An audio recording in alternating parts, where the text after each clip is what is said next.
Bumili na kayo ng Skelly ko. Pag nakita nyo akong bumili ng Skelly, ano?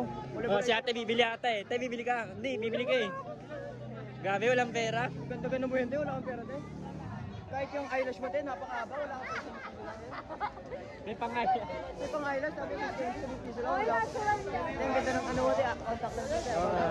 Assist na lang kayo. 10 piso na lang, te. Bigyan mo na lang to. Te, sakto ko libro nyo ano nyo. Contact lang nyo. Oh, Skelly daw, boss. Skelly. May barya po kayo dyan. Wala pa po yun. Eh, 5 kasi bibili nila. Ano mo ba? Dalawa lang. Ako naman, 5 talaga. Napakabuti ng puso. Kiss muna. Bahala ka. Patunaw ko. Patunaw ko. Dalawa lang. Ano kayo ba ito? Ano? Niluluhudan. Ano kayo ba ito?